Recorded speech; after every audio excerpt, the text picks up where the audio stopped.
Hey everybody, welcome to the Scarred Thumb Podcast. Man, we have got so much to talk about today. It's just one of those weeks where, sometimes I'm thinking like, oh man, what am I going to talk about? How can I fill up all this time? But then this week is just completely different. There's so much to talk about. It's insane. So let's get right into it. I want to set the scene for something. This isn't related to our first story, but this is kind of the scene back in the 90s, kind of early 2000s. This is from 1986, but it kind of gives you an idea of how things were in society. Motley Crue, Prince, ZZ Top. These are a few of the rock musicians criticized by Senator Albert Gore's wife, Tipper. The stereo on this doesn't really work. It's more mono. And national PTA members to combat what she considers sexually explicit and violent lyrics. Our songs about glorifying incest. There's songs about rape, thrill killing, sadomasochism. There's a song that goes, quote, "Not a woman but a whore, I can taste the hate. Well, now I'm killing you. Watch your face turning blue," unquote, by a group that has sold 2 million copies of that. Sounds like a pretty fun song to me. Let's move on. That's Tipper Gore, busybody moms. Thinking rock music is evil, the devil. And then, of course, let's take a look at over here. Tonight from the night team. The night team. That encourages kids to kill priests and blow up animals. The night team with the controversy over this vicious video game. Plus, a vicious video game. This, of course, is Postal. The series from early 2000s, very violent video game. Well, I think late 1997 is when the first one came out. Let's take a look at this trailer. Some parts of this trailer here. To get you the vibe of the Postal.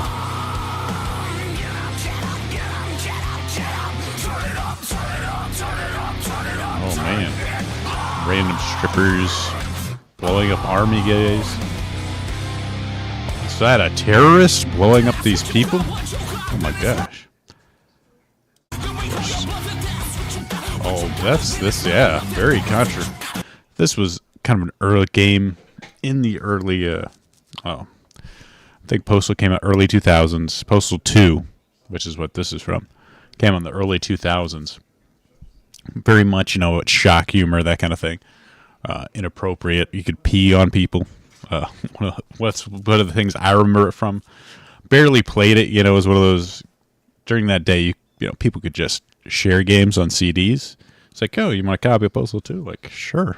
I'll take a copy. And then, I was playing around, goofing around, killing people. It was fun. Well, this was, of course, the early 2000s. Let's jump today, 2024. Well, somebody posted, this is a gimmick account that says, your goat is valid phobic and proud. A gimmick account. I'm sure this was created as sort of the hey Jack, how's it going? Created as sort of the opposite. I'm sure there's a account. I'm willing to bet money that there's a gimmick account that says your goat is, a trans ally or some crap.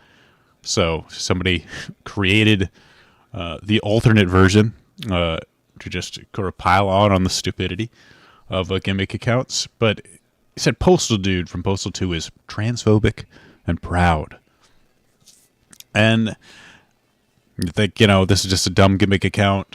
Why bother taking this seriously? But the people at Running with Scissors did, and herein lies the problem. So this is Running with Scissors, the people that made Postal, deciding to respond to a gimmick account. Hey, how's it going, Alpha Sloth? Saying that he is definitely not transphobic. Yeah, the guy that you just saw behead this priest with an axe, and then yep, the guy that beheaded a priest and then kicked him over a stairs. Yeah, he's not valid. He's not transphobic. I mean, this guy's not a monster. Come on, be real. And of course, we have people responding, I think, in a very funny way. You know what? I might be racist, sexist, gay bashing, transphobic mass murderer, or psychotic mass murderer, but at least I'm not transphobic. And this is always the sort of trope. Well, this is Commander Carl here. Let's see. Oh, they even made a thing. They had to come out afterwards with a little thing. It's a simple concept. This guy hates everybody equally. So you're allowed to hate. If you hate everyone the same, then that means you're not racist or transphobic. Like how someone I think responded, like, even George Floyd? Do you even hate George Floyd? Like, if you hate everyone, doesn't that mean you're also transphobic rather than not transphobic? It's a very, very bizarre concept here. And this sort of like the idea of the misanthrope. I think I ended up closing this guy's thing. Yeah, he's a misanthrope, but not in a bad way. It's so stupid. Could have been tweets here. Good tweet, man. It's just something you see in like a lot of these villains, like even in Suicide Squad, which we've covered the crap out of recently, is where you have them disrespecting the male superheroes, but all of a sudden it comes to the female superhero, she gets the heroes. She gets treated like a hero because, I mean, it's all right to disrespect men, but then all of a sudden these villains, evil psycho murdering psychos that even in that universe I think Harley Quinn like tortured somebody's child.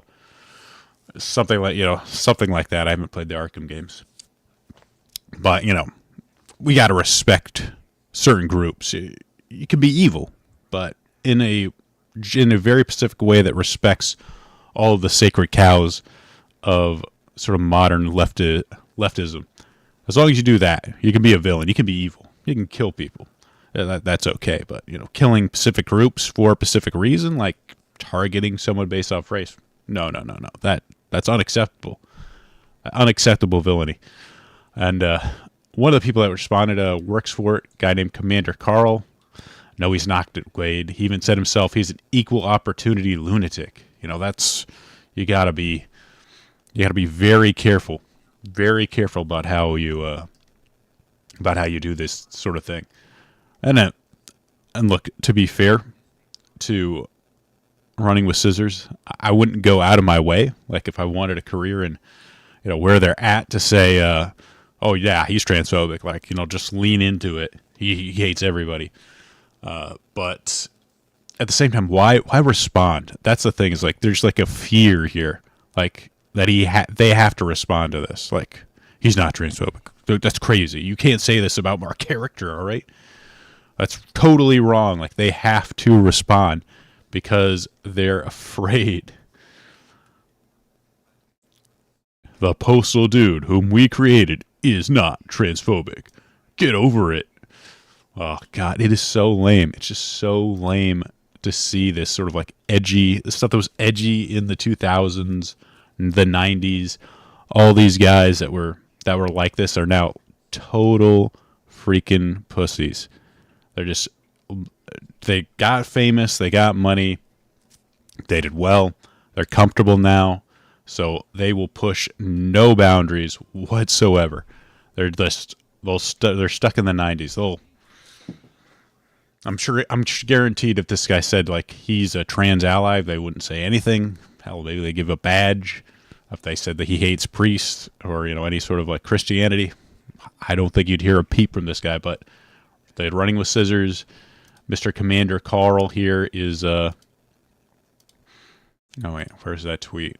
Let's see. There you go. Mr. Commander Carl here, very afraid you cannot offend certain groups, and they have to defend these groups at any cost. Jack Egoraptor is like that. Used to be awesome. Now just an SJW. This was another thing I want to share. This is Sam Hyde talking about Commander Carl. It makes me hate this. I don't think he knows Commander Carl. Who's definitely in a polycule. Commander Carl. I don't think he even knows the guy, but and he calls it so. This is the only way to. And I think he does say something very, very insightful about masculinity in entertainment. Have your, if you're masculine or you have a masculine impulse, the only way for it to be excusable is to don the soldier hat, like ironically, right? Like, look at this body language right here. that wave specifically. Like, what is he trying to? Is he trying to lure a 6-year-old into his Subaru? When do you ever wave at somebody like that? Yo, It's me, Commander Carl. don't mind me. But like, you can tell he's at least got some testosterone. Like he has a beard. He presents in a masculine enough way. Like he wants to. He's not wearing he's not dressed like a gothic Lolita or like most people would be. This is the type. This is his kind of his deal. Like he's unabashedly fat, but his arms are. He's got some muscle at least. Yeah. He's in this house with fire on it or whatever. But for him to have a career and to like navigate the modern world, he has to do things like this. Hey, like he has to sort of gay up his. These are all about it. Yep. Well, I think it's very smart what he said there, and that's you see that so much in so many entertainments. Any guys like trying to present as masculine, they have to sort of like, as he says, gay up their appearance. They gotta do like a little wave, show that they're not a threat. They're not violent at all. Just this general sort of guilt about masculinity that they need to make sure they present the fact that they're a safe, they're a safe type of man. Even though like all of his content, it kind of revolves around guns or video games or that kind of stuff, like doing like quirky reloads, that kind of stuff. You like guns, well, you got to act. You got to, like I said, wave like this. You have to don this stuff ironically, not seriously, or someone might mistake you for someone dangerous. But that's it for the postal. That's it for the postal content. Postal guy. He's a psychopath that chops off people's heads, pisses on them, sets them on fire. But remember that he isn't transphobic. It's very important that you know that. Let's move on. Let's talk about some hell divers, guys. Hell divers. To me, this is some great journalism right here. That's why Wesley Ian Poole over on IGN. I've got issues with Wesley today because this story is garbage. Helldivers 2 players are kicking teammates who don't have meta loadouts. War never changes. Helldivers out for only a few weeks, and already players are kicking their teammates before the game even gets going because they're not bringing so-called meta builds. Now, you think he's got some sort of proof, he's got some sort of examples of this, but what is this based off of? Let's see. There's a post. One post. I love how he says the word one, like as a single post on a Steam forum. This is what it links to. Right here. This is the guy saying that we need to set standards for 8+ missions. And let's take a look. This is what he says for 8+ missions. If they are using anything but the right breaker gun, kick. If they have a worthless stratagem that are weak, kick. If they don't have either railgun or nade launcher, kick. Not using a shield, kick. At high levels, your stupid dogs are pointless. That's referring to a rover. It's a different backpack. It's not about killing. It is about living to do objectives. Some would argue autocannon, but the game armor is not working, so shield is a must on higher levels. I see too many wasted spots with autocannon players. You just set a standard for higher ranking pub play. You can have your silly builds or weak guns on your own friend's time, but if you're not using these things, you are trolling and should be kicked. It's made people very upset, and of course, leave it to journalists to take a single Steam thread post and make it into a community-wide problem. They had no examples, by the way. This is no examples, but people started to get really mad. One Redditor got really upset and decided to make this post. I'm level 50. And this is really funny to like break down these paragraph structures. Here it is. His first paragraph is like, I'm really good at the game. I'm really kind to people. And then if you don't play the game the way I play, you're an asshole. is essentially how this breaks down. I'm level 50. I play 120 hours of games, every achievement, every gum, every strategy, every upgrade. Probably a lie. I play every mission. This could even be trolling. It's so retarded. But every difficulty, and I've completed both war bonds. Whoa, he just plays so much. He's so good at the game. I use meta loadout since I had it unlocked. He didn't even know what meta was at the time. That's how good he is. He knows meta, and he hasn't even looked up the meta, but he just knows what it is because he's smart. But we should not be kicking players for you to loadouts they have fun with. If you want to have a cohesive squad that wins every time, go make friends. I know the type of person to kick people out for not playing meta. Definitely doesn't have friends, but it still needs to be said. I run level 8 missions with matchmaking open. I don't care what people are when they join. I most certainly don't care about guns they use or stratagems. This is a co-op shooter at the end of the day. We all want to have fun. I intend to help with that. Words can't describe the excitement of trying to extract with no lives left while the level 12 desperately tried to gun down the brood mother with his liberator, waiting on his sentry to wipe out the hunter, all swarming around the landing zone with 2 minutes left. There's an excitement in the chaos that makes the game special. My point is, fuck the meta. The game is fun no matter what, and it's still possible to win without meta loadouts. Have fun, fuck winning. That's kind of describes the game is a gem, and you're not any better of a person for being good at it, even though you took very extended links to tell people that he is good at it.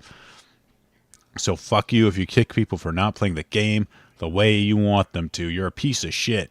And if you do that and shouldn't be playing this game, if that's your way of thinking. That's my rant.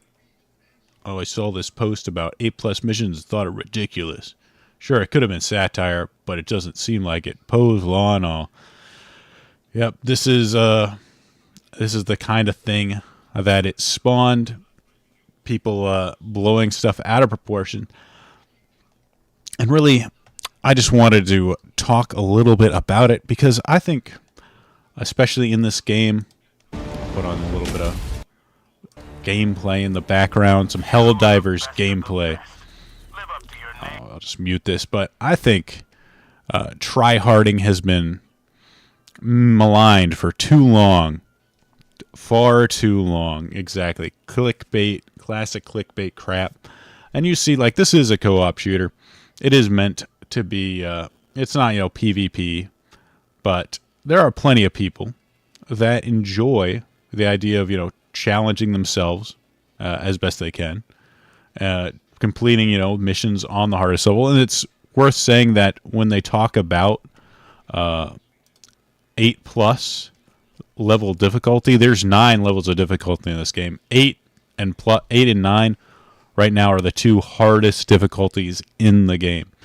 So this isn't like, newbies joining in to, have fun. If you're playing the game on 8+ or even 7, you're getting into some really hard difficulties. So it's more aimed for advanced players to begin with. But you see these now, these posts where people, there just seems to be an underlying, I'm trying to think of the right word, just this underlying hatred of like judgment. Like I shouldn't be judged for anything I do. I should just be able to go in, be quirky and funny anytime I feel like, screw, if people want to take this seriously, they're idiots. And, we've all encountered the player, that does take it too seriously and just is super lame about it. I've encountered the guy that sort of like watched a YouTube video and now thinks he's an expert and he's trying to tell you like what you should and shouldn't do. And those guys are incredibly lame and nobody likes playing with them for sure. But at the same time, the opposite end of it, the guy that just wants to just fool around and have fun while you're trying to actually accomplish something, that guy's also really no fun to play with. If you're doing the high level missions, trying to sort of beat difficulties that you haven't beat before, you kind of want people that are also going to take it seriously. At the end of the day, a game, the actual game itself, it gives you an objective that you're supposed to complete with these 3 other people, or even less. And that's the fun of the game. That's the reason why a lot of games are fun. That's one of the things that makes the game a game, is that you have an objective that you're trying to complete. Like if you were to have a puzzle, the objective is to put it together, assemble all the pieces. And nobody's like, hey, what if we just, quirky fun, I just try and jam the pieces together. It's just about having fun. Maybe I just throw the pieces around at the board and kind of hope they just sort of come together. Like, nobody does that because the objective is actually put it together. People want to enjoy that challenge. And this is the underlying issue I have with like posts like these. Like, you're a piece of shit if you kicking players, it's a little rude, but at the same time, underneath all this, it's like you shouldn't be judged for anything you do. You should just play however you want. You don't owe anybody in your team anything, except not being mean, apparently. And this kind of thing is I just find it incredibly annoying, especially on these games. Because personally, I like to play these games. I like to figure out what things are good, what things are bad. I like to complete, higher level difficulties. Now, sometimes I just want to play, the disabled guy with bad hands goes on to beat the hardest boss. Yeah, people can challenge themselves and overcome a lot of different things. Just, like I said, just by putting in effort. And that seems to be one of the things that does really get me, is that, people that put in an honest effort, and fail, it sucks, but there's almost like kind of an ego defense with all this, like, just go in and have fun, like, fuck it, we ball type of people, where they're just, oh yeah, just go in and do it. We'll just be zany. We'll just have fun. They don't, it's, in a way, it is an ego defense for them, that I don't have to put in my best effort. And you see it in competitive games too. We're like, oh, if I used the meta, I definitely would be a lot higher. Well, and when in reality, like, all right, you've never been high level. It's just an excuse. And that's the other aspect of it, is it's, in a lot of ways, it's kind of dishonest. It's people that don't want to try because they don't want to fail. They have to do everything sort of ironically, because, if they were honest and it didn't succeed, well, that would just be too much for them to handle. But that's it for my personal rant on Helldivers.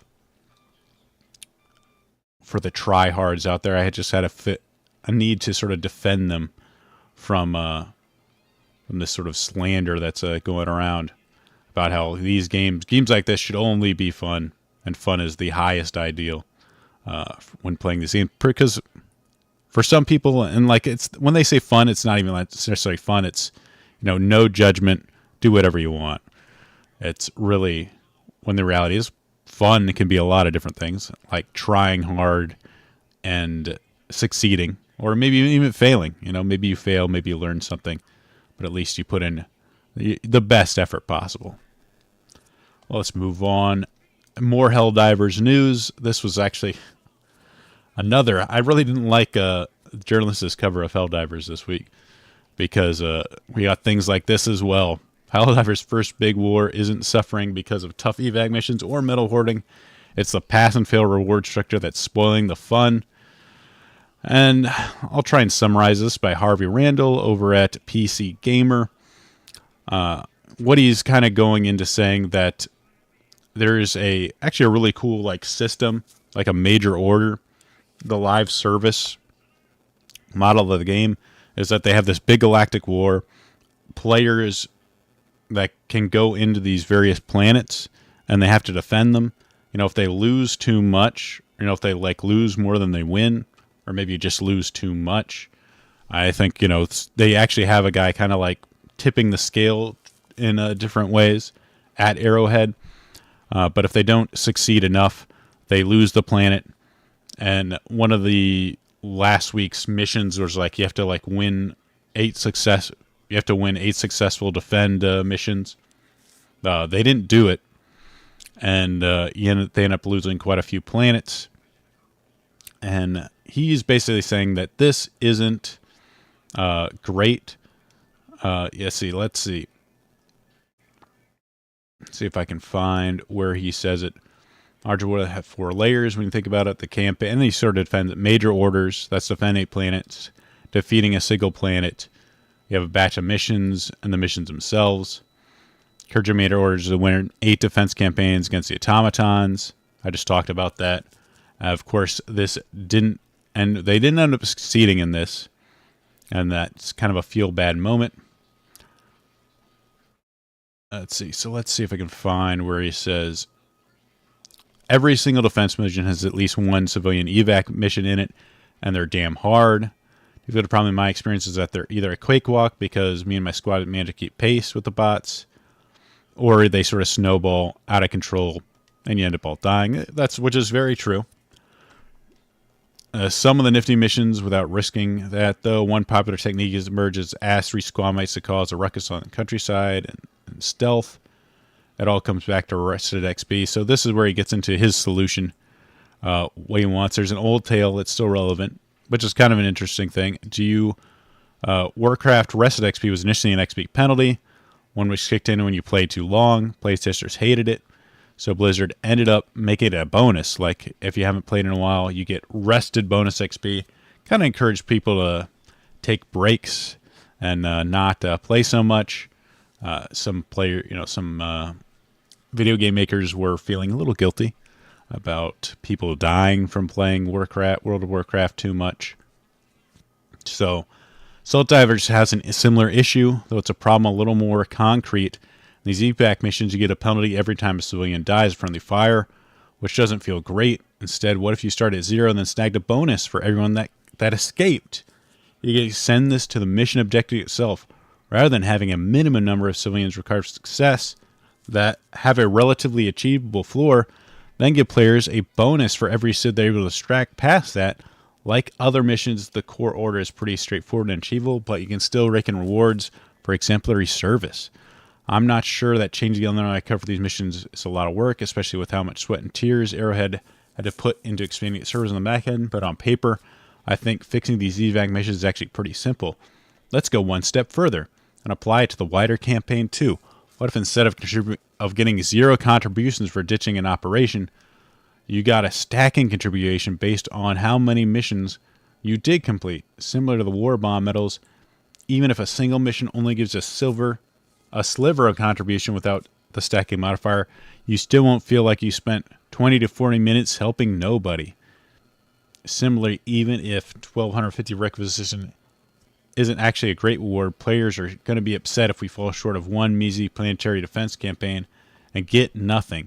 Having a community milestone rewards for this sort of thing would be great. So, in other words, he wants participation trophies, essentially. Like, don't make it pass fail. Make it, if you do okay, then you don't have to feel bad about it. Ultimately, Helldiver shines the brightest when you're allowed to be a scrappy moron, somehow overcoming unthinkable odds, and the rest game enables this.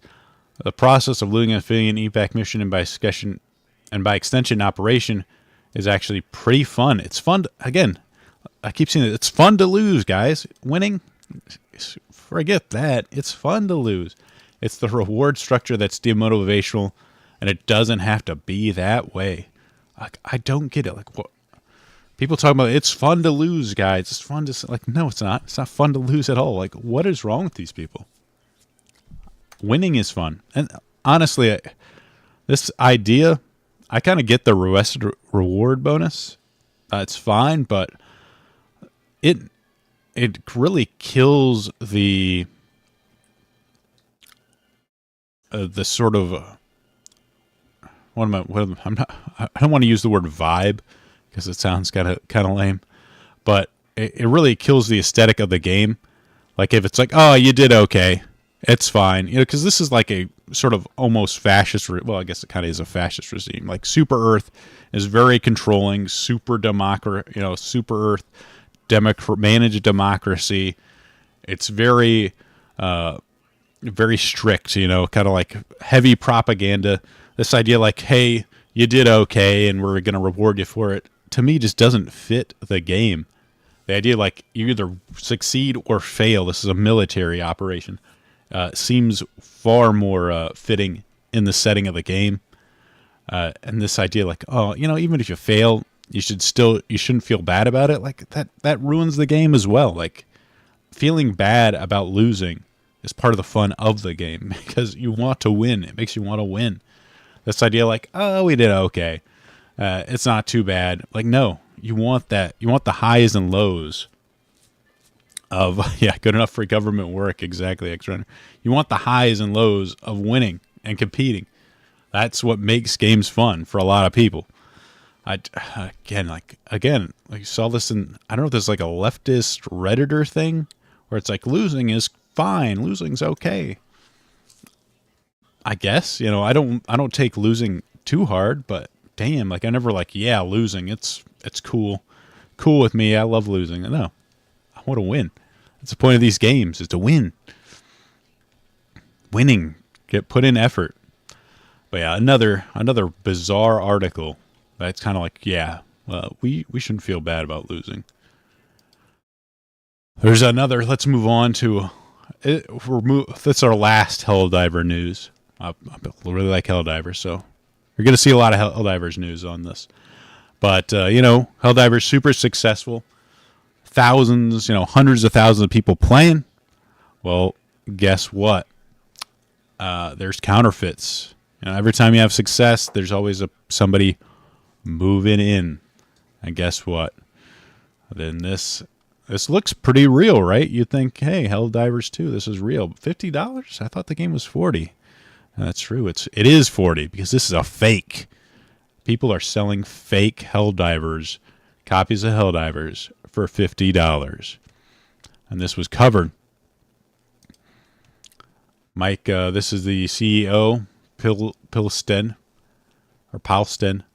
CEO of Arrowhead. So apparently there's store dupes of Helldivers 2 with stolen imagery from the game posing as us with Arrowhead GS tags and all. How is this possible, Steam? For all out there that want to get the game on Steam, check out user reviews beforehand to avoid getting bamboozled. And this is Bucky, the PR guy for Palworld. We had 2 pop up for Palworld today, got them both taken down almost immediately.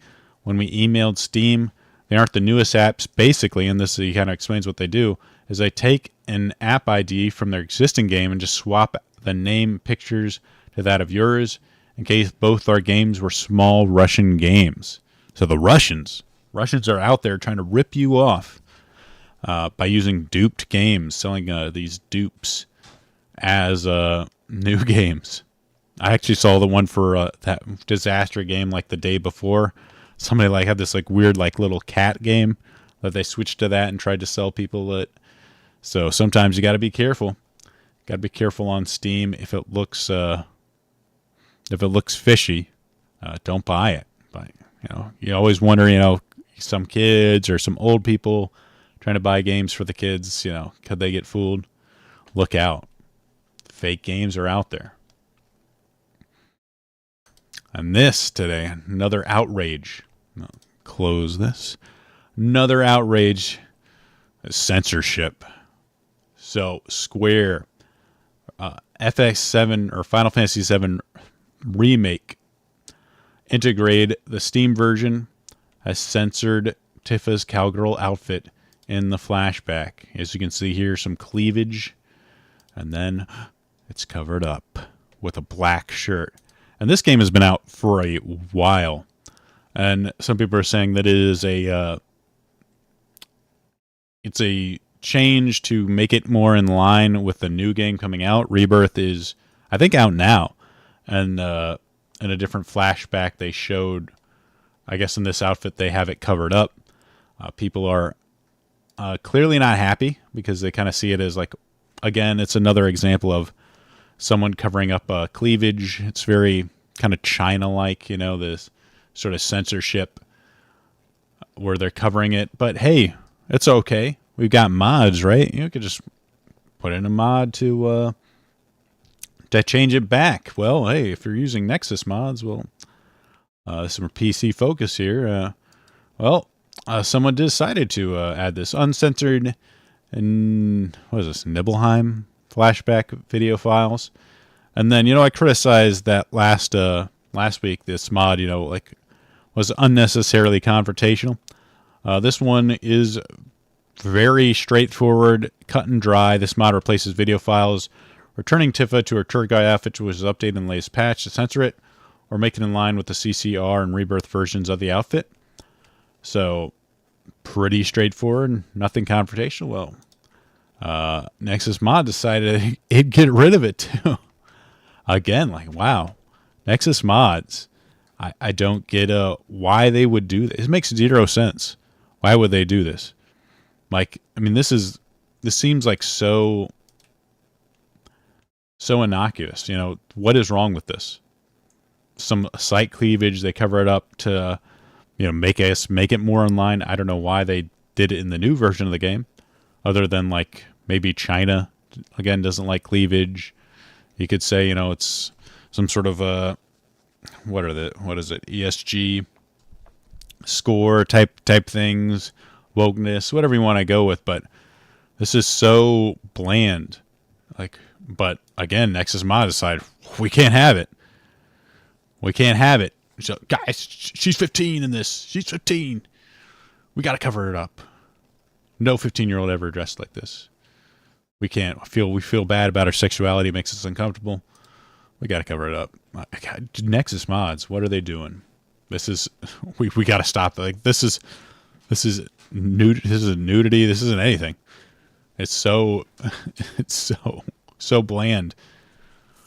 But still, they gotta fight. This is where they make their stand here.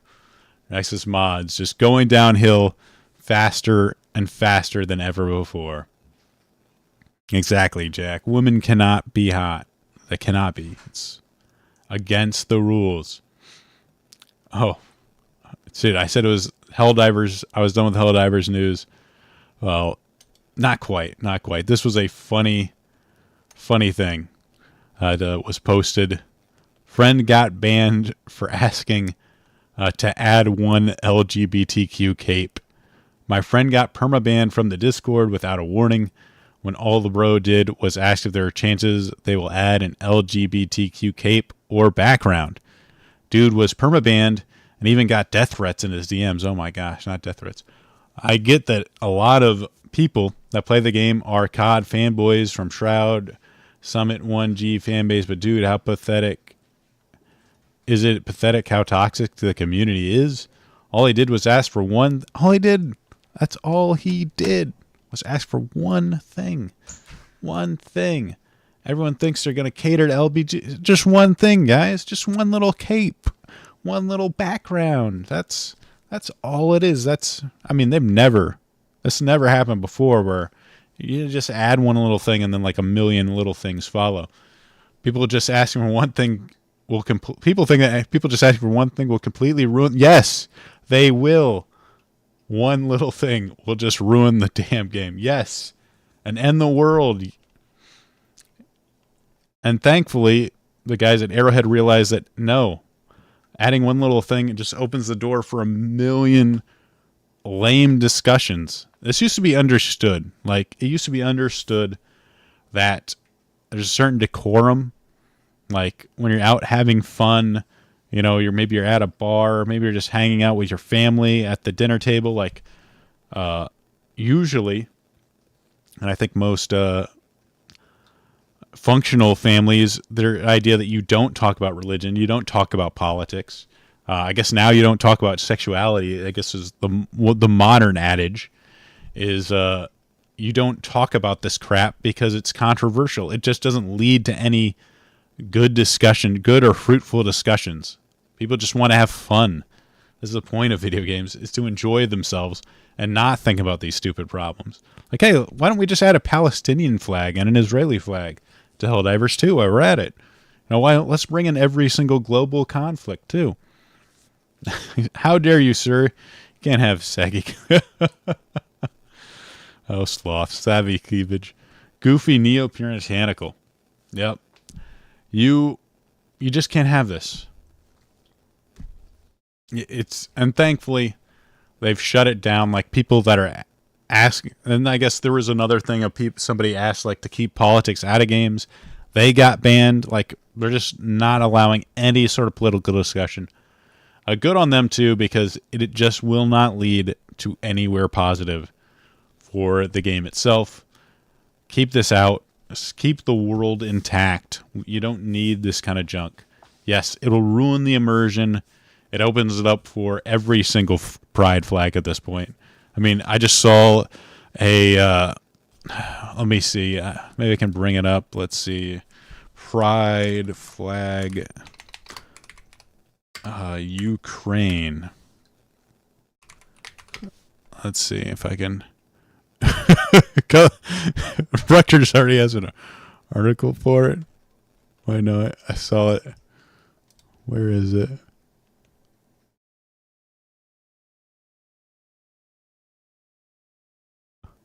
Somebody was flying it in some sort of rally. Oh, thank God Snopes did a flag check on his... Let me see. Shoot. Snopes did I swear somebody did post this as a rally. At a rally not that long ago. But somebody were posting this. There were the Ukraine flag colors have been added to this. Because, I mean, it started as this, and now it's got trans, it's got black, brown and black. Why not? Why not just add Ukraine? Why not add Palestine? Why not add whatever the current thing is? The problem is, like, I don't think you can take away... you can't really take away colors, or people might get upset about that. Or, have you seen the one with the circle? They add the, I don't know what the stupid circle means. Is that some sort of indigenous thing? Who knows? But this is where one thing leads. It's just one thing gets added to a list of a million other things, so people can feel special about themselves. Exactly. Gatekeep your community. Do not add one thing, because it never stops at one thing. But let's move on, guys, because there is some... I don't know if you could maybe call this bad news.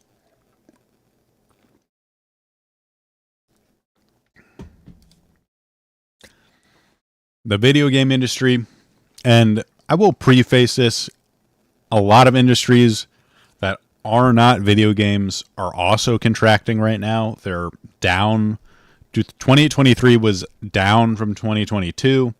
The COVID stimmy money is dried up, and a lot of people that expanded in like 2020s are now having to cut down. So beyond the sort of, we could say wokeness, go get woke or broke, but there is a larger, also sort of a larger contraction at play too. This is from Sony Interactive Entertainment. Difficult news about our workforce. The Sony PlayStation community, they're laying off about 8%, or about 900 people, from a reduction of overall headcount, is what they call, from their company.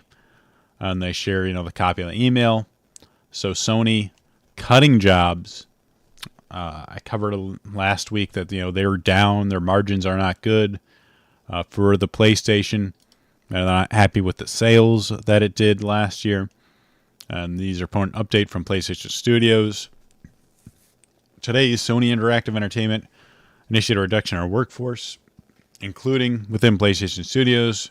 Talk about Impact, and then US-based studios, Insomniac Games, Naughty Dog, as well as our technological and creative support teams.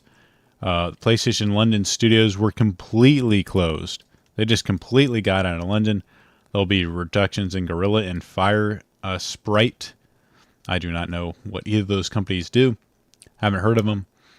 But PlayStation doing massive cuts. And this, of course, led to It's not all bad news. Sony has canceled the Twisted Metal live service game. So as they cut stuff, they're also cutting games and projects that they decided might not be profitable. And I'm all for this because honestly, the idea of a Twisted Metal live service game, while in a sort of fictional world, in a dream world, might be pretty cool. It most likely would have been garbage. I hate to say this, but Ukraine, like most former Eastern blocs, are corrupt as hell. Not particularly friendly to Alpha. Yeah, exactly. But it's the TV says you got to support it, so you got to support it. You got to get on board off the stuff. Come on. So Sony tightening their belt and cutting stuff like this that are probably going to be a flaming pile of garbage. It will really be Twisted Metal if it sales. And of course, Insomniac Games, and I'd like to feel bad for these people, these companies, but then you look at the freaking logo has Palestinian flag colors on it, and it's just like, why aren't you making games? You're laying off people, and you're busy. Like I've seen it with the rainbow logo before. Of course, now it has a Palestinian logo. Like clearly, making video games isn't the most important thing, since you'll literally put Palestine in your logo. There's clearly some sort of something wrong with the priorities here. And like several other teams across SCI and PlayStation, Insomniac has been impacted by yesterday's layoffs. There are no sufficient words to express our feelings about it. This is our solemn and unprecedented moment for our studio. We're focusing our energy on helping everyone affected through this challenging time. For those that are hiring, there are great people seeking new roles and made important contributions to Insomniac's history. We're extremely grateful, and they will be missed. Insomniac Games. Yep, very, like I said, a lot of contractions. But this sets up a a lot of people to sort of brag about it, laugh about it. A lot of the cultured warriors like Get Woke, Grow Broke, taking this time to do a little victory laps. We told you so. This is why you don't stop adding ugly women to your video games. And there's a certain group, we've covered them before, called Sweet Baby Inc. And during this time when a lot of these studios, which they worked with, like Insomniac Games, are feeling the pain, they don't seem very happy. And this set off a saga of things that were going on. This is Felix at home at Lego Butts, who apparently has a big history in Gamergate as well. Getting mad. It's a tough time for him, and they decided to express themselves with hilarious results. So let's take a look at this saga. I get to see a lot of tweets about someone blaming diversity as a reason for layoffs, genuinely, as if the economy was really doing great and capitalism simply worked before Miles Morales was Spider-Man. They also don't recognize Miles as Spider-Man.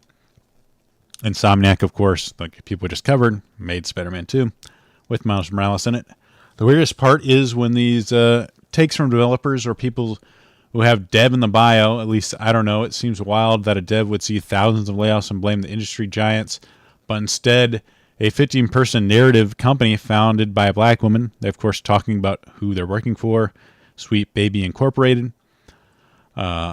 These people think a company of narrative designers and freelancers on projects somehow single-handedly caused the employment collapse in games, instead of, the insane notion of infinite growth for capitalistic greed. It's easier to blame diversity than that somehow. They're continuing ranting. Oh, I love this. I still think it's way more likely that they know it's not the cause and are just fine with looking stupid as long as it justifies them being loud, anti-woke, or whatever that means. Quotation marks. We all know what it means. Racism. The other part is that it doesn't matter if you tell them the truth. They think DEI just steps in and changes the whole games that these creators are forced by some unseen hand, the government, BlackRock, I guess, as well as just POC in general to make games more inclusive. And you know what? Felix is right on this. These studios were lame to begin with, and they would have made their game lame. Sweet Baby Incorporated really just helps them make it worse. They're just and then this is kind of, well, we'll skip this part, but this is where things really start to go down south. This is where our saga begins. Well, Felix is mad at people, and he gets a strike, and they decide to strike out against this curated thing on Steam. If you're not familiar with Steam, there are people called curators that you can follow. Like, say, hey, this guy has really good taste, or his taste kind of align with me. I should follow him and see, hey, he likes this game. Well, maybe, I'll probably like this game too. Well, for him, this is Sweet Baby Inc. Detected. Someone decided to make a group that will let you know if Sweet Baby Inc. was involved in your game, so you can potentially avoid it, because honestly, if they hired Sweet Baby, their game's probably going to be crap, or full of sort of this woke garbage, as people might say. A lot of very pro-feminist, a lot of race swapping will probably be involved. Not necessarily because Sweet Baby tricks people into doing it, but if you're a company that decides to hire Sweet Baby Inc., that thinks hiring them is a good idea, you're probably already making some really bad decisions. So, for example, Steam doesn't have any guidelines for curators, as far as I can tell, that would prevent someone from starting a curation group that says that focuses on, say, Sweet Baby Incorporated, and warn people not to buy games they're associated with, which could just list any game at all. By the way, he doesn't. He actually used their website, which, listen, I'm not sure who uses curators lists. My guess is it's people who would never ever buy games any of us worked on, except they do, and don't list those particular games here. But there's nothing preventing this, even though it's clearly not what curators are for. So apparently they know what curators are and aren't for. It's doubled. This is hilarious. Surprise, surprise, it's doubled our followers overnight. And we get to see exactly what people are describing it as. A way to avoid inclusivity. They're just saying it. And there's no one challenging them. That that it isn't a complaint. It's just a fact. And I can't stay quiet about it, nor should I have to. Oh, wow. You talking about it has doubled their followers. I really got to charge my phone anyway. Remember that these people do exist, and while ignoring it goes a very long way, boosting those that are affected and targeted by this. So otherwise, boost me, because I work at Sweet Baby Incorporated. So, help me out here. There are people that are being mean to me. Well, this Felix isn't the only person that works at Sweet Baby Incorporated. And of course, this next person was not as, well, first off, let me share this. So that was, we can see the numbers here. Was to 5,700. It's almost 6,000 getting there. And now it's 9,263.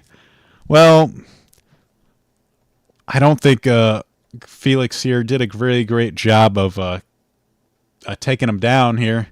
This was the current,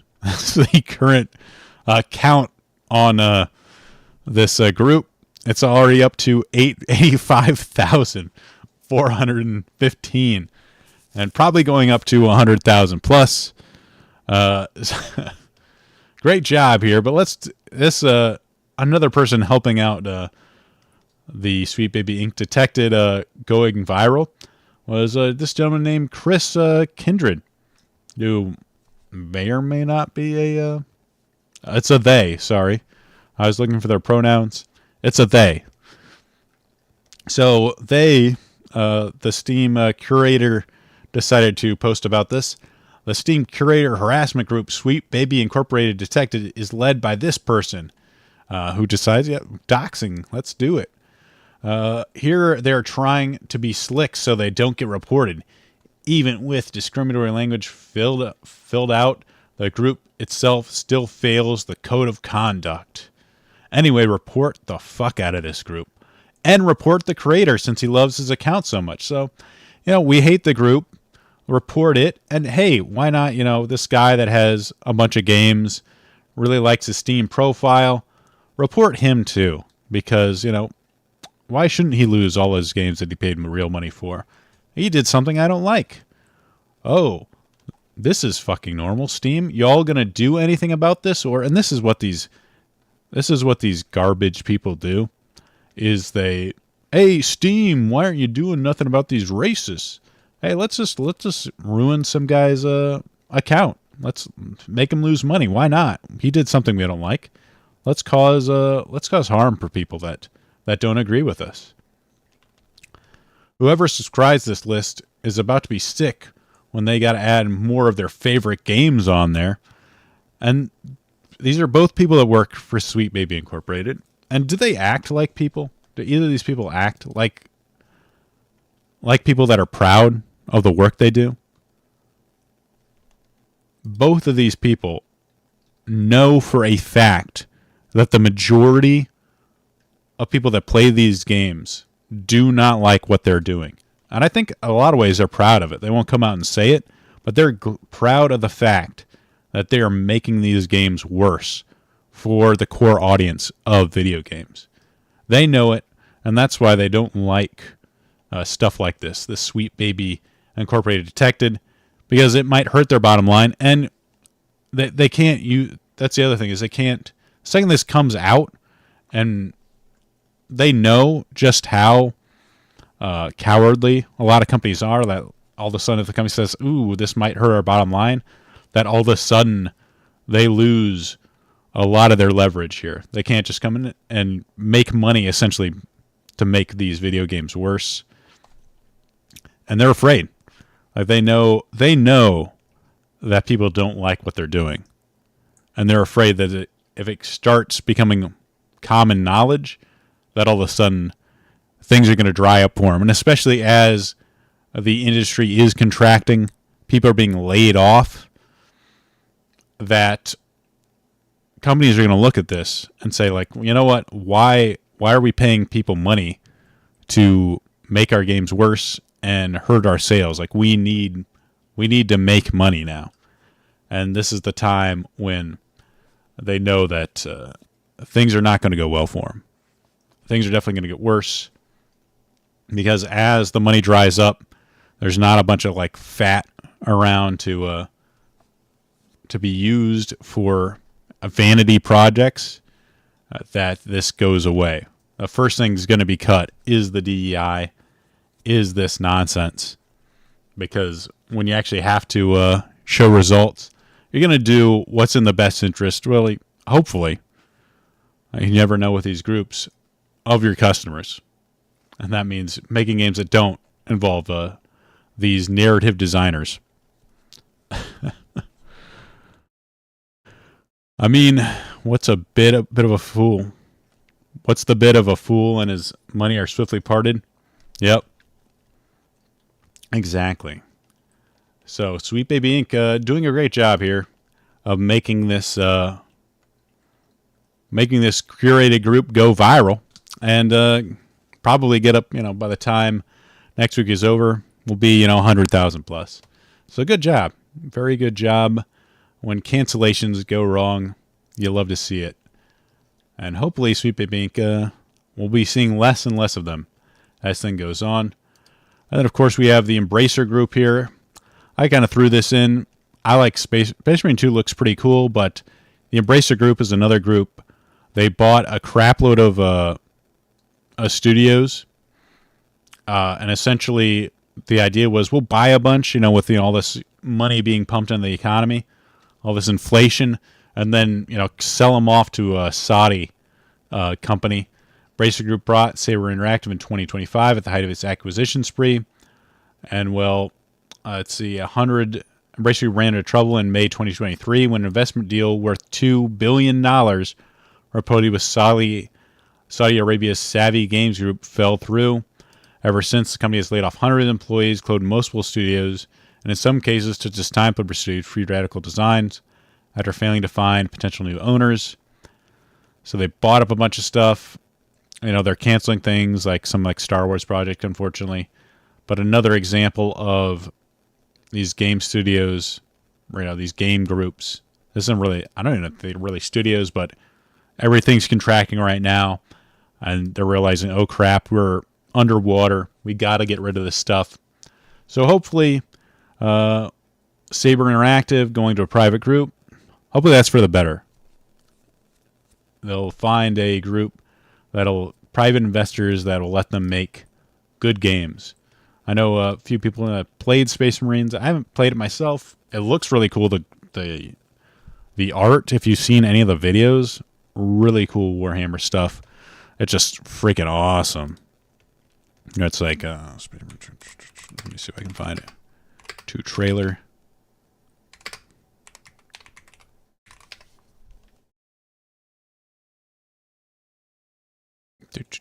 Is this it? 8K games, baby. Is this it? Company command! This is first platoon! We've lost the square! We can't hold it! Can't hold it. The guards are in trouble. Ooh, there's the Thunderhawk. Oh, it's so cool. Boom. Drop it in. And this is when these Tyranids know they are fucked. Back off.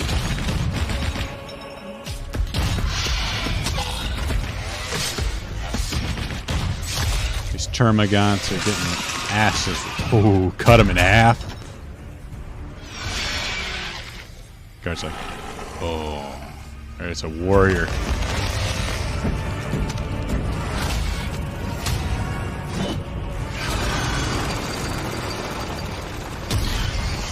Oh, shoot him in the knee. Boom. And then just rips his head off. Oh, that is so cool. Guard's like, holy shit. 3 guys just cleaned this up for him. You know what 100 guards couldn't do.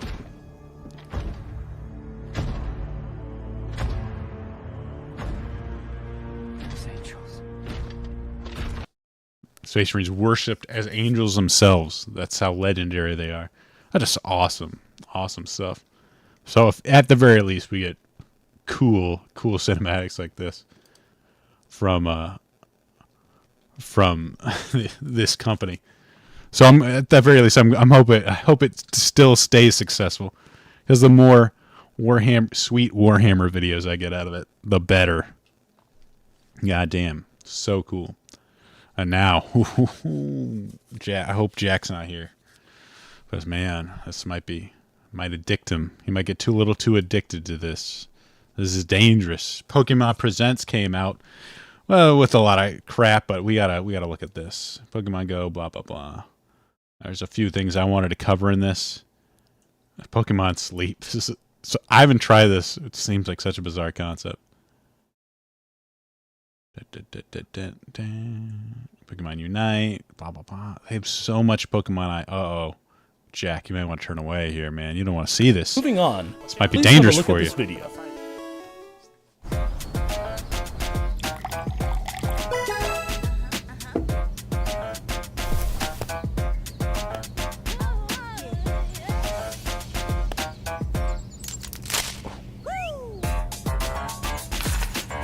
That's right. Pokemon cards are coming to your phone.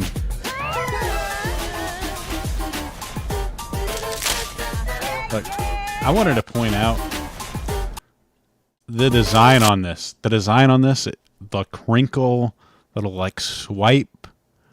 Oh, you knew the digital TCG. I'm more just playing it up for effect. Exactly. You only collect retro. They need to be worth the new stuff. No, it's only those Japanese holographic Charizards. But look at this. Look at this design here. No,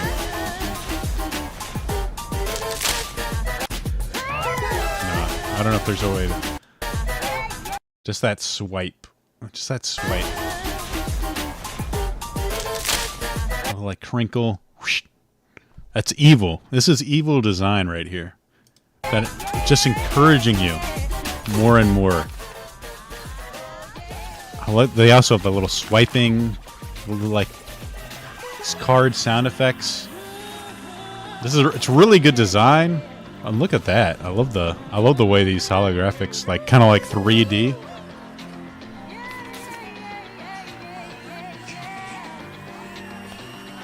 Oh, I can trade them.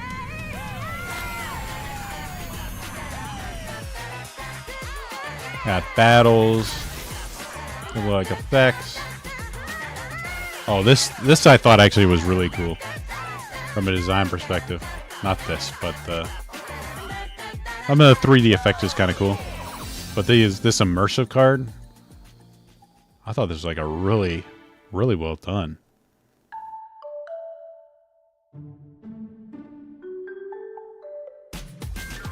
I really like that. I hope they come out with more of those. But again, look at the swipe thing. It's evil. It's like designed to make you addicted. Like, how satisfying is it to swipe that open? And why don't you buy some more decks and swipe it open? Like, this is what addiction sounds like. This is like a slot machine. Like the old lady is like with the arms of slopping, like creak, creak of the slot machine. This is what this is. It's just that. Instead of that hand pulling it down, it's the hand pulling across. Oh yeah, young adult. Oh, exactly. Well, they have money.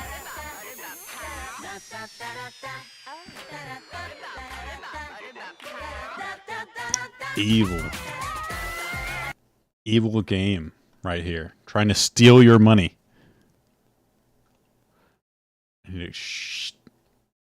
Well, it costs bad parents a lot of money. But we have another thing to show. This is the other thing. The other big reveal this Pokemon presents. Game Freak.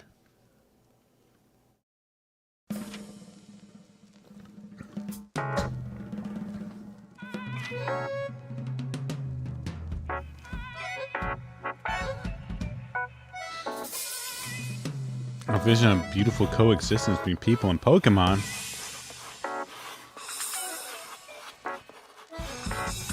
Lots of sketches here. Oh, Pikachu.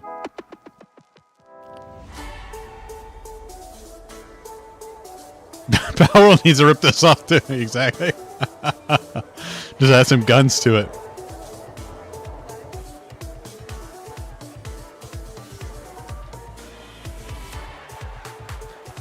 Well, they have to like figure out some other ways to combine it. Well, here we go. Ooh, we got some 3D stuff. There's a busy town. Battles are going on. This looks like, was this supposed to be France or something with the Eiffel Tower? I think Kalos is the region. Of course, I'm not that good at this whole anything beyond Gen 2. It's a mystery to me. Luminous City. Urban Development Plan.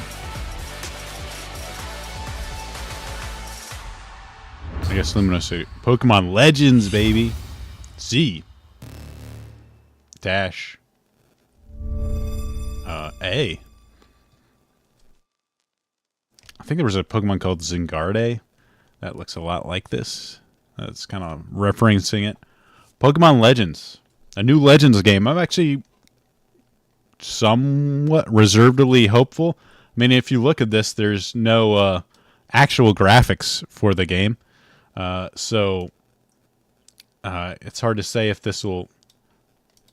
Oh, wait. There was a big... Hold on. Because there was a sort of reveal here in information.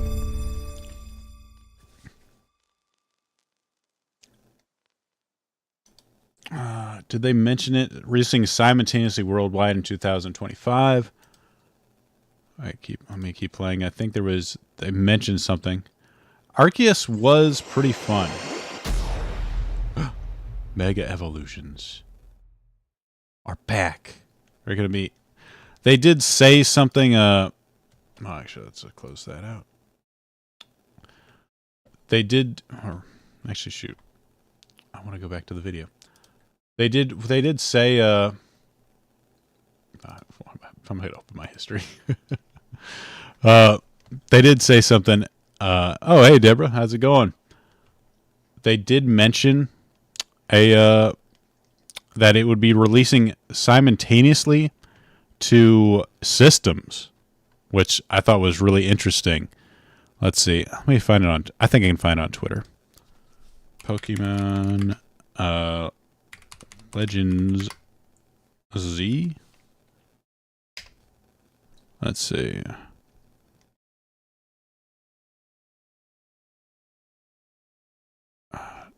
This has the official Pokemon account.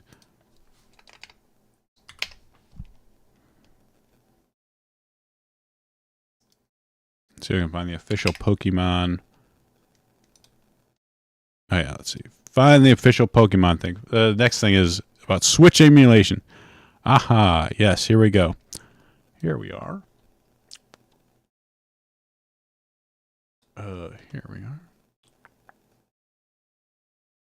Gotta give this tab in the proper spot. Pokemon Legends EA, an ambitious new entry in the Pokemon video game series, will launch on Nintendo Switch. And look at this. Systems. Nintendo Switch systems. In 2025. Systems. Yeah, and the person immediately underneath it. Systems. Plural. So, it looks like this may be, and potentially, a release title for the Nintendo Switch 2. Does this mean that we'll be getting some better graphics? And this is kind of the thing that worries me. Like, I mean, you see a bunch of, like, 3D stuff. Like, this doesn't mean anything. It's kind of an exciting concept, but the issue with Pokemon Legends, in my opinion, I think it was a really good idea. I really like the concept. But, I mean, when you end up looking at the game itself, I mean, graphically, it wasn't well executed. It just didn't look good. I mean, I showed you some footage last week, and I don't know if I want to bother bringing this up, but, you know, it just didn't look exciting enough. You know, it doesn't bring you into the world. It's a good idea, a good concept, but if they can't, you know, put in the quality that really will draw you in. Hey, how's it going, Nuke? Good to see you. If it doesn't bring that quality in there, that can help really like make you want to be part of the world, then it's just going. It'll be all right, but it just won't be that return to what I think what people really want out of a Pokemon game. People have been sort of yearning for Pokemon to sort of come back and really like hit a home run for their game. It's just kind of felt like the series has kind of been declining in a lot of ways. I guess I don't have that. I can't remember where I covered those videos, but you know, it just doesn't look good. Last Legends just wasn't a good looking game. But as long as we're on the topic of Nintendo, and I'm excited for this, I'm hoping it's going to be good. I probably will buy it. But I really want to see how it looks beforehand. The actual gameplay reveal, I think, is really where we're going to see. What it is. Pokemon MMORPG is what we've always wanted, and unfortunately, yeah, Nintendo just doesn't seem to like to give people that sort of connectivity. They don't like the server costs. I mean, Power World kind of was like the closest thing to a Pokemon MMORPG, and I think that's one of the reasons why it ended up doing so well. But you'll never believe this, guys. Nintendo is suing someone. Nintendo is suing the makers of Switch emulator. Yazoo claims there's no lawful way to use. I think it's Yazoo. Is that how you pronounce it? But Dead of America is suing the Nintendo Switch emulator, saying it unlawfully circumvents technological measures that prevent Switch games from being played on other hardware. Yep. Yeah, it would be hard to implement. And they're suing it. It goes on to talk about in 1999, Sony sued a company called Connectix the makers of the PlayStation emulator called Virtual Game Station over allegations of copyright infringement and various violations of its intellectual property right. They actually won the case. Among other things, the court said Sony understandably seeks control of the market for devices that play games Sony products are licensed, but ruled copyright does not confer such a monopoly. And the ruling came down in 2000 during a very early days of the Digital Millennium Copyrights Act, DMCA, as every YouTuber content creator knows that acronym very well. The Nintendo says that it spoiled Tears of the Kingdom, where it leaked early. Obviously, very embarrassing for Nintendo, and Nintendo is going to pursue this against Izu, and they have this is from PC Focus, which is covering consoles, kind of ironic. And then they've lawyered up. It looks like they might actually try to fight Nintendo to make sure that their emulator is allowed. As far as I know, like, emulators have been legal. It's just the ROMs themselves where people get into trouble. Where, like, if you kind of make some sort of ROM site and you host ROMs of Nintendo that Nintendo has successfully sued and got them taken down. But we'll see.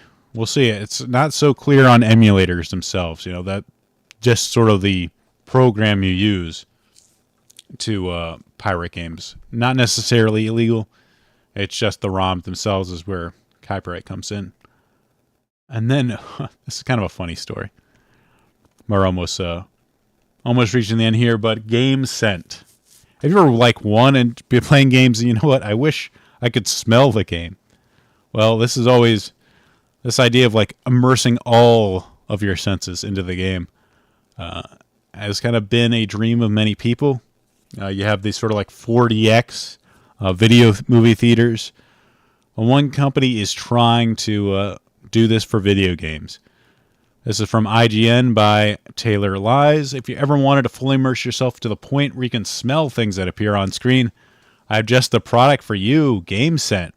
It's a new product that uses AI to release scent that correlates to the game on your display.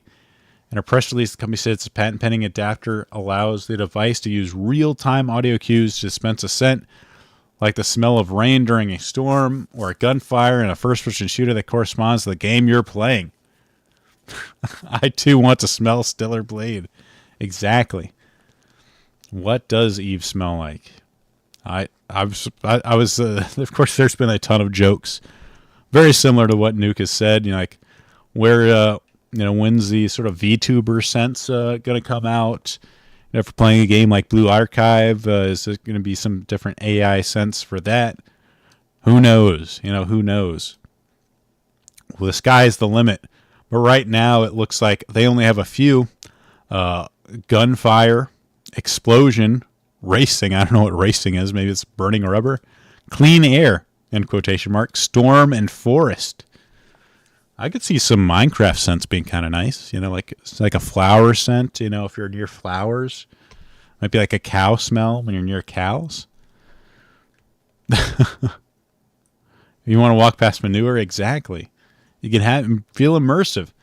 A Game Set is now available on Amazon, Walmart, and Best Buy. Currently, $150 essentially, $149.99.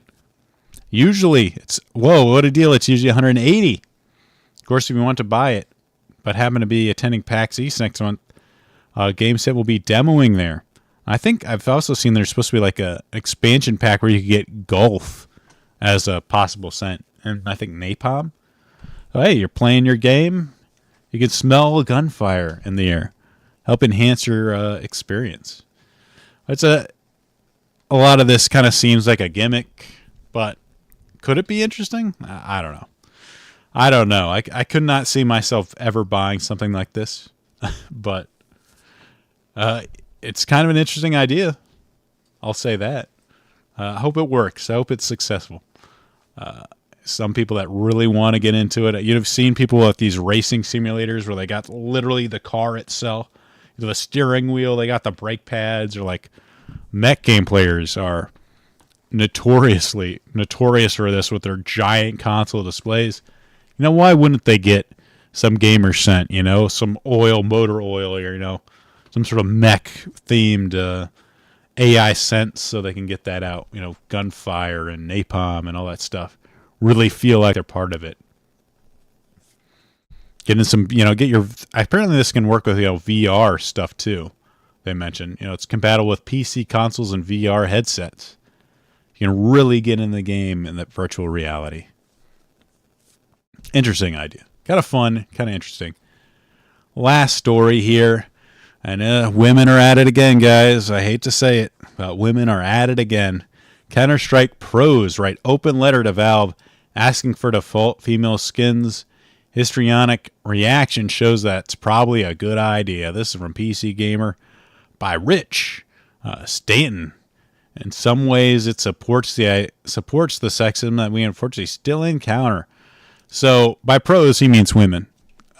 He doesn't mention it in the headline, but it's worth saying, in my opinion.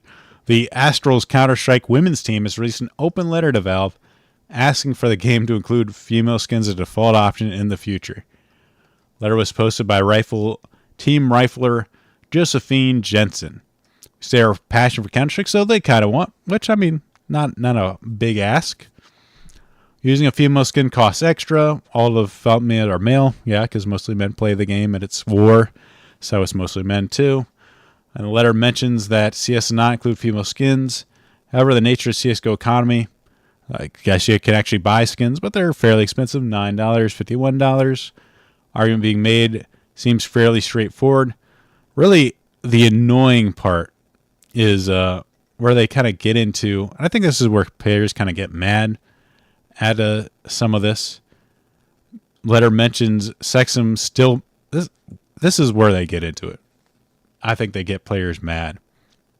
So the argument being made, we don't know why, but the reason surely is just a historical hangover. Core mode had 5 male skins. Players' letter mentions sexism still being part of the CS2 skin. Unfortunately, despite the letter being widely reposted and attracting some considerable support, many of the replies are Counter-Strike players similarly determined to prove the point, whether it's the casual sexism of insisting Valve has bigger priorities. Casual sexism of insisting Valve has bigger priorities, yes, with the game or the basement dwellers personally insulting. You can tell Rich Stanton is definitely an ally. Here, you defend these women, my friend. Defend their women. Basement dwellers personally insulting Jensen or fellow players' skills. Reaction to this reasonable request proves that one of the letter's key points, this should not be a big deal. Valve is, first of all, one of the greatest development studios and has plenty of experience designing great female characters. It's going to be capable of implementing this idea. It's already dealt with potential problems like different hitboxes, different things to look at. Plenty of reply guys scoff at Jensen's belief this will attract more. Yes, of course they scoff that it would attract more women into gaming because it won't. If any of the people the whole reason this female skins are more expensive is because guys want to play as them. It's like, yeah, if we just added more female skins, that's what makes women want to play a game about shooting, a super competitive game. Women love competition.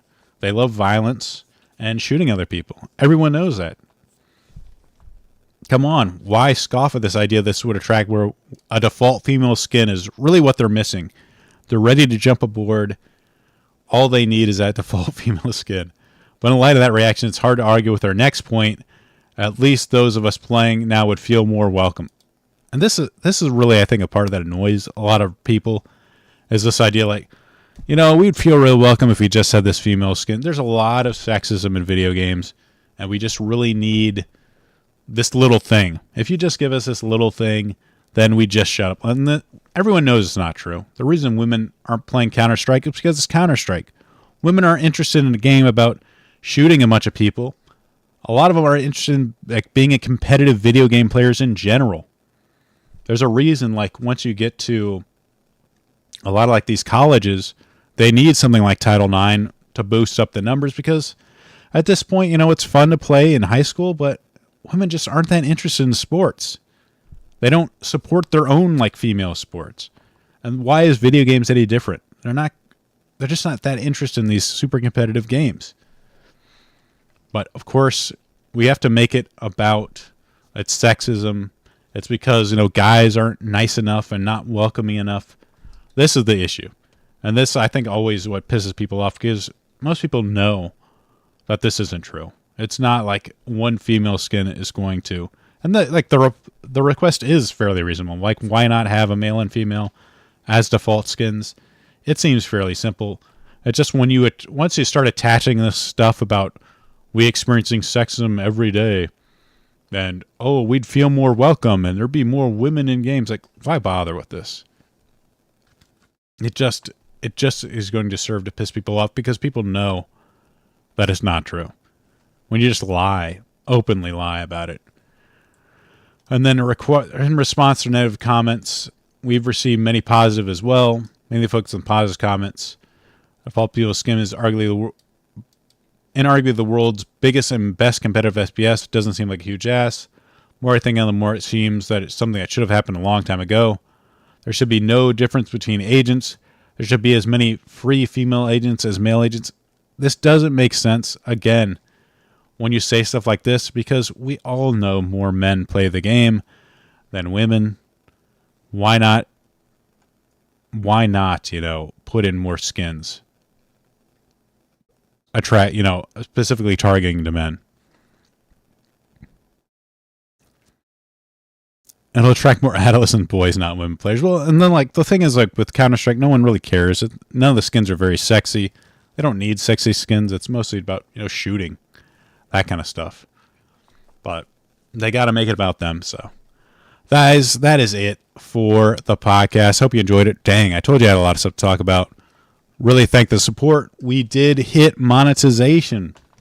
We are now YouTube partners. Thank you all for watching. I thank you all for the support. The subscribers have been going well lately. The views have been going really good. Really appreciate it. We did it. And now we can have things I'll have to work on the membership stuff. Their super chats are enabled, but I'll have to work on getting the membership stuff up, and then stuff like emotes and that kind of stuff. But again, really appreciate the support. Really, really like the fact that people have been enjoying the content lately. And I just want to take this time to show my appreciation. And hopefully, I can do the work to make it even better than it is right now. So thank you guys.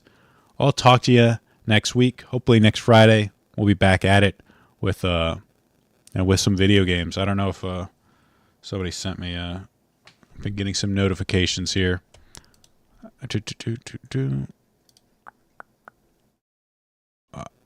I'm not sure if Jack will be on fairly soon with Rule Zero, talking about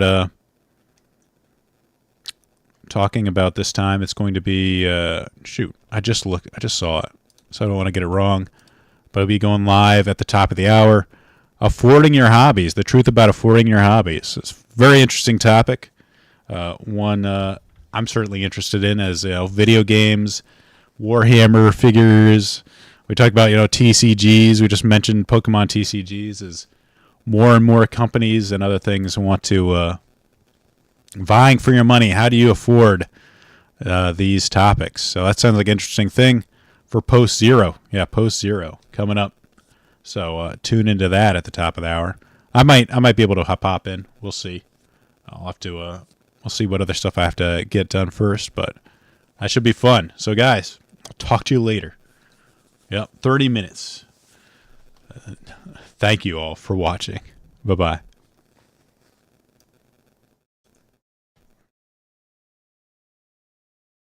That's funny.